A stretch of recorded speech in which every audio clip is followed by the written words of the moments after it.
ऋषि मुनियों की पावन धरती, देश धर्म का नाता है। कहते सारे लोग यही हैं, गो हमारी माता है।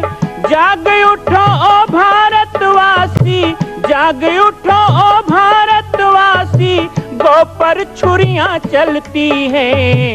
बंद करो गो माँ की हत्या, सारी जनता कहती है। बंद करो गो माँ की हत्या, सारी जनता कहती है।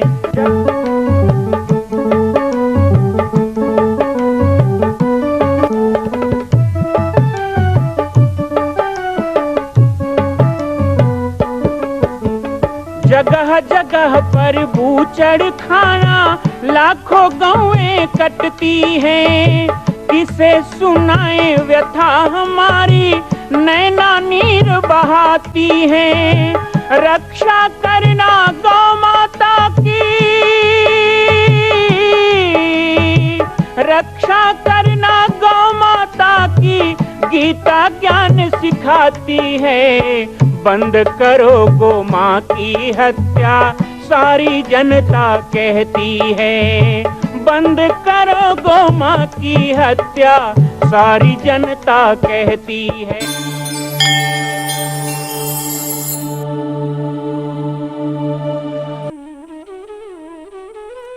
जय सिया राम, जय गो माता, जय गोपाल। स्वागत है आप सभी का। कार्तिक माह के पवित्र अवसर में गो भक्तमाल कथा का श्रवण हम बाबा जी की पाती कार्यक्रम में कर रहे हैं। प्रतिदिन विभिन्न विषयों पर ज्ञानवर्धक जानकारी हमको मिलती है। परम पूज्य पुरी वाले महाराज जी, प्रज्ञानानंद जी महाराज, विशुद्धानंद जी महाराज का भी आगमन हो चुका है। और आइए इसी बीच में हमारी कुछ भक्तों की जिज्ञासाएं भी हम सम्मिलित कर रहे हैं। रामचरितमानस पर रामफल जी ने बहुत ही सुंदर जिज्ञासा की है। सुनते हैं उनकी क्या जिज्ञासा है। जय गौ माता, जय गोपाल। गुरुदेव कोटि कोटि प्रणाम। मेरे मन में एक जिज्ञासा है गुरुवर। कोटि विप्र बदलाग ही जाहू, आए शरण तजऊ नहीं ताहू। इस पर प्रकाश डाल करके हमारे जीवन को धन्य कीजिए गुरुवर। कोटि विप्र बदलाग ही जाहू, आवे शरण तजऊ नहीं ताहू। बहुत ही सुंदर बात रामफल जी कही है।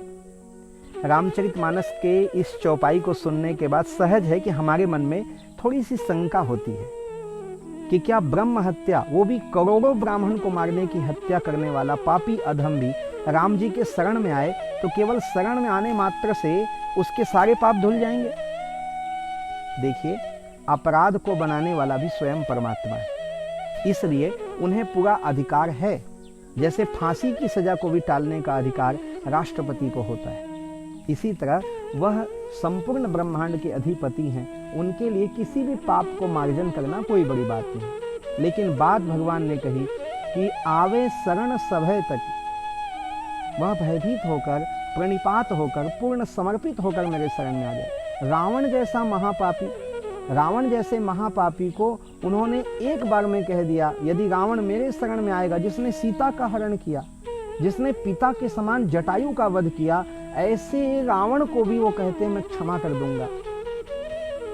ऐसो को उदार जगमा, ऐसे उदार हैं हमारे राम जी। उन्होंने तो सुग्रीव को शरणागति के लक्षण के बारे में कहते हुए कहा कि शरणागत कहूँ जे तजहि, निज अनहित अनुमान, ते नर पावर पाप में तिन्हि बिलोकति हानि।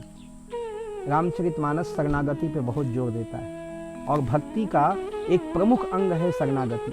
यदि जीवन में शरणागति ना हो तो हम भक्त हो नहीं सकते। आज कितने दुख की बात है कि हम एक तरफ प्रभु के समर्पित कहते हैं अपने आप को, लेकिन हम उनके प्रति पूर्ण अनुरक्त नहीं हैं, पूर्ण समर्पित नहीं हैं।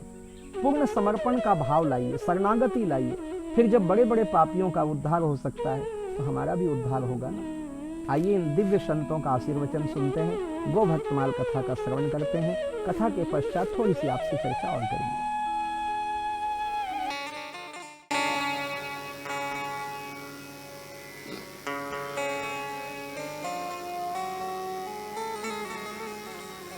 गाय की इतनी महिमा है, इतनी महिमा है कि साक्षात देवाधिदेव महादेव भगवान शिव, उनके मन में भी लालच हुआ कि हम भी गाय के बछड़ा बने,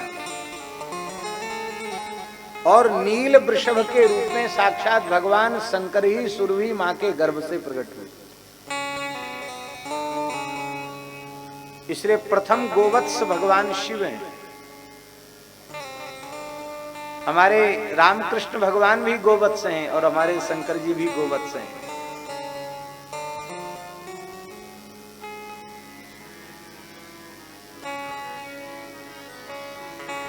हमारे पथमेड़ा गोधाम के समर्पित सेवक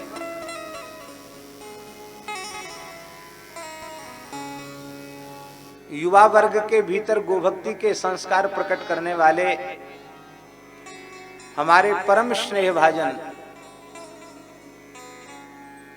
गोवत्स श्री राधा कृष्ण बाल व्यास जी,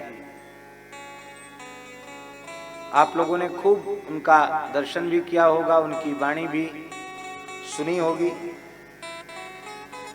वे तो तमाम गोवत्स तैयार कर रहे हैं।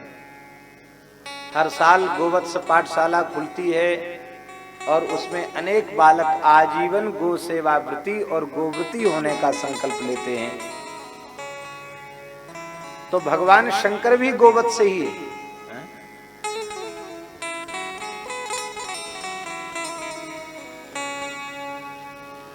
शिव शंकर गोलोक में नील वृषभ हुए अवतरे। शिव शंकर गोलोक में नील वृषभ में शिव शंकर गोलोक में नील वृषभ हुए अवतरे। शिव शंकर गोलोक में नील वृषभ में अवतरे। ऋषियों के अपराध शंभु गोलोक सिधाए। ऋषियों के अपराध शंभु गोलोक सिधाए। सुरभि देह प्रवेश वत्स सुरभि में जाए। सुरभि देह प्रवेश वत्स सुरभि में जाए। शिव बिन हाहाकार देव गोलोक सिधाए। शिव बिन हाहाकार देव गोलोक सिधाए। दिव्य सूर्य समनील वृषभ गायन विच पाए। दिव्य सूर्य समनील वृषभ गायन विच पाए। चक्रशूल अंकित वृषभ दान महातम विस्तरे। चक्रशूल अंकित वृषभ दान महातम विस्तरे। शिव शंकर गोलोक में वृषभ वे अवतरे। शिव शंकर गोलोक में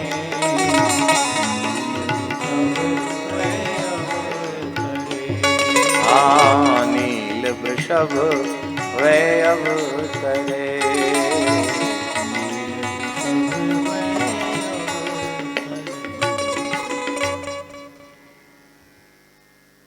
एक समय की बात है, भगवान शंकर कोटि कोटि कंदर्प दर्प दलन करने वाले अति मनोहर स्वरूप में धरती पर विचरण कर रहे थे। ऋषियों के आश्रमों में जब भगवान शिव पधारे तो उनके अति मनोहर रूप को देख करके ऋषि पत्नियां आकृष्ट होकर उनके पीछे चलने लगी। ऋषि भगवान को पहचान नहीं पाए, उन्होंने शाप दे दिया कि इसके शरीर में दाह उत्पन्न हो जाए। अब तो ऋषियों के शाप से शापित होकर शंकर जी का सारा शरीर जलने लग गया, जलन होने लग गई। शंकर जी वहां से भागे, चले वहां से, तीनों लोकों में गए, हिमालय में गए, बर्फ में चले गए, लेकिन दाह शांत नहीं हुआ। तब अंत में सुरभि माता की शरण में गए। स्कंद पुराण के नागर खंड में भगवान शंकर ने जो, स्कंद पुराण की कथा है, भगवान शंकर ने सुरभि गाय की स्तुति की है। स्तुति से प्रसन्न होकर के गौ माता ने कहा, आपको जो ब्रह्म अपराध लगा है, ऋषियों का अपराध लगा है, जो आपका शरीर जल रहा है, इसकी जलन शांत हो जाएगी, आप मेरे उदर में वास करें। तो सुरभि ने अपने मुंह को खोला और भगवान शंकर मुख मार्ग से सुरभि के पेट में चले गए। अब बिना शंकर जी के तीनों लोकों में हाहाकार मच गया, सब देवता व्याकुल हो गए। ऋषियों को जब बोध हुआ कि वो कोई अवधूत योगी नहीं, वो तो साक्षात शिव थे, वे भी बड़े दुखी हो गए। अब सब शंकर जी की खोज करें, शंकर जी छुप गए। अंत में ऋषियों ने अनुसंधान किया, ब्रह्मादि देवताओं ने अनुसंधान किया और पता लगा कि भगवान शिव तो गोलोक धाम में विराज रहे हैं। हजारों गायों के झुंड के बीच में सुरभि खड़ी थी और सुरभि के निकट भगवान शिव नील वृषभ के रूप में खड़े थे। तब देवताओं ने भगवान शंकर को प्रणाम किया, सुरभि गाय को प्रणाम किया, और तब से नील वृषभोत्सर्ग की शास्त्रों में बड़ी महिमा। पितरों के निमित्त, पूर्वजों के निमित्त उत्तम नस्ल का वृषभ पूजन करके दाहिनी ओर चक्र और बाईं ओर त्रिशूल का चिन्ह अंकित करके उसे छोड़ना चाहिए, ये विधि है। 10 सुलक्षणा गायों का दान करो पवित्र ब्राह्मण को, उसका जितना पुण्य है उतना ही पुण्य एक वृषभ का दान करने का है। 10 गायों के दान के समान एक वृषभ के दान का पुण्य। क्योंकि वह एक वृषभ कितने सुंदर नस्लों को तैयार करता है। और महाराज, जैसे कन्यादान का वर्णन है, ऐसे ही वृषभ और गायों के विवाह का भी वर्णन है। गर्भाधान के योग्य 9 बछड़ियां और गर्भाधान करने के योग्य एक उत्तम वृषभ, इन सुलक्षण 9 बछिया और एक वृषभ, इनका पूजन करके इनका वैदिक पद्धति से विवाह करना चाहिए और फिर इनकी सब व्यवस्था करना चाहिए, और उसके वंश से बहुत उत्तम नस्ल तैयार होती है, ऐसा शास्त्रों में वर्णन है। तो वृषभ रूप वर को 9 बछियाओं का दान करना चाहिए। पूजा प्रकाश में मित्र महर्षि ने लिखा है कि प्रत्येक देव प्रतिष्ठा के साथ, एक मूर्ति प्रतिष्ठा के साथ 5 गायों को वृषभ के सहित वहां स्थापित करना चाहिए, और उनके पंचगव्य, पंचामृत और घृत आदि से ही देवता का पूजन होना चाहिए। संहिताओं का प्रमाण देकर सिद्ध किया उन्होंने, स्मृतियों का प्रमाण देकर के सिद्ध किया है। इससे ये बात स्पष्ट होती है कि हमारे प्राचीन जितने देवालय थे, चाहे वो बद्रीनाथ हो, जगन्नाथ हो, केदारनाथ हो, रंगनाथ हो, सभी देवालयों में विशालतम गौशालाएं थी और उनके ही गव्य पदार्थों से भगवान का अर्चन पूजन होता था। धीरे धीरे व्यवस्था समाप्त होती चली गई।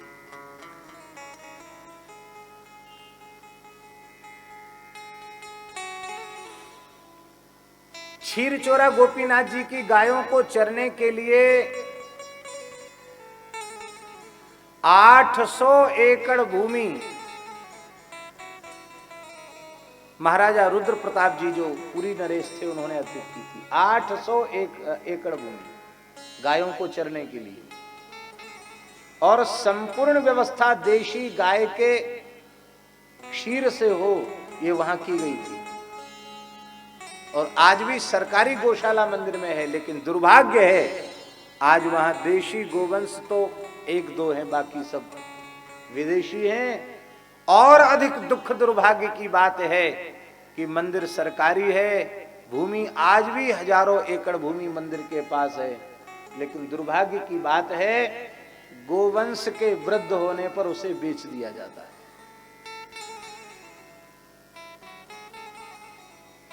क्योंकि सरकारी अधिकारी आईएएस वे बाहर से भारतीय, हृदय से अंग्रेज हैं। उनकी न तो गाय में श्रद्धा है, न भारतीयता में श्रद्धा है, न वेद में श्रद्धा है, न सदाचार में श्रद्धा है, न देव मूर्तियों में उनकी श्रद्धा है। और उन बेचारों का दोष नहीं है, उनको पढ़ाई ऐसी पढ़ाई गई जो धार्मिक सदाचार से शून्य है, जो धार्मिक संस्कारों से शून्य है।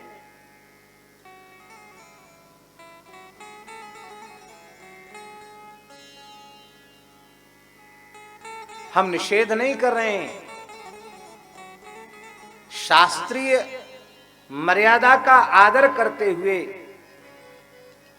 यदि गवर्नमेंट सरकार मंदिरों का रखरखाव कर सकती है, उत्तम से उत्तम व्यवस्था बना सकती है तो अवश्य बनाए। लेकिन यदि ऐसा करने में वह सक्षम नहीं है तो उसे यह अपराध नहीं करना चाहिए हिंदू सनातन धर्म के प्रति। और इस अपराध में हम सब भी हिस्सेदार हैं, क्योंकि हम लोग उसका निषेध नहीं करते। आज हिंदू सनातन धर्म को छोड़ करके अन्य किसी मत पंथ के स्थान पर इस तरह की मनमानी करके तो सरकार देखे, हिम्मत है, लेकिन हम शयन कर रहे हैं।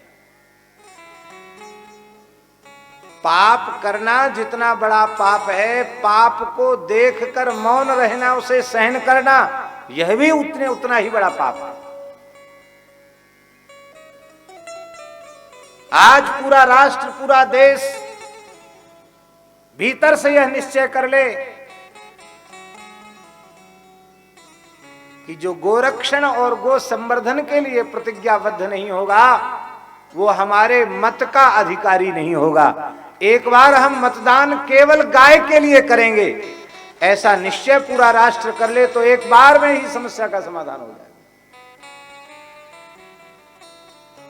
कितनी बार समाज छला गया और छला जा रहा है। वोट के लिए ये कह तो देते हैं कि हम गो आधारित कृषि करेंगे, गोरक्षण गो संवर्धन करेंगे। अब गुलाबी क्रांति इस देश में नहीं होगी, अब श्वेत क्रांति और हरित क्रांति होगी। ये बातें कह तो देते हैं वोट के लालच में, लेकिन फिर नहीं करते हैं और भोले भाले गोभक्त इन्हें अपना मत भी दे देते हैं।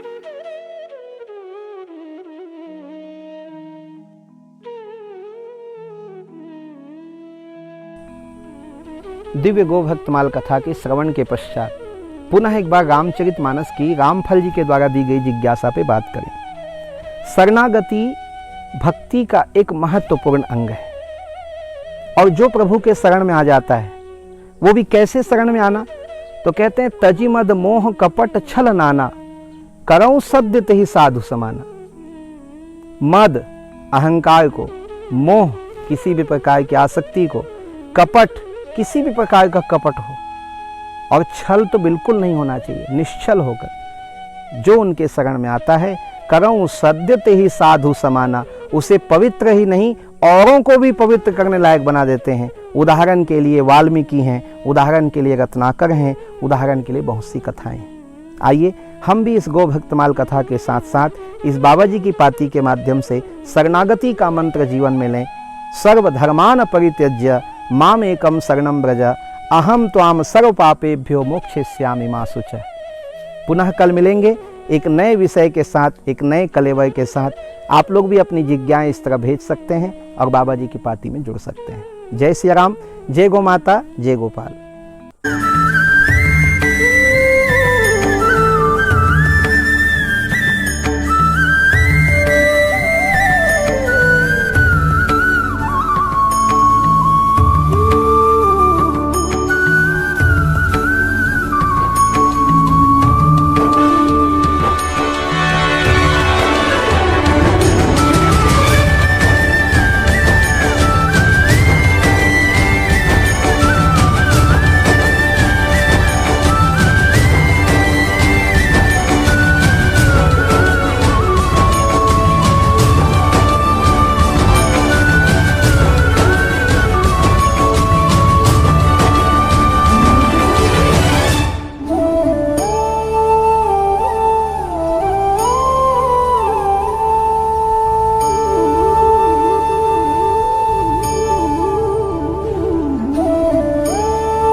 मां कौशल्या की पावन जन्मभूमि छत्तीसगढ़ प्रांत में बालोद जिला में स्थित है श्री सर्वसिद्ध शक्तिपीठ जामड़ी पाटेश्वर धाम।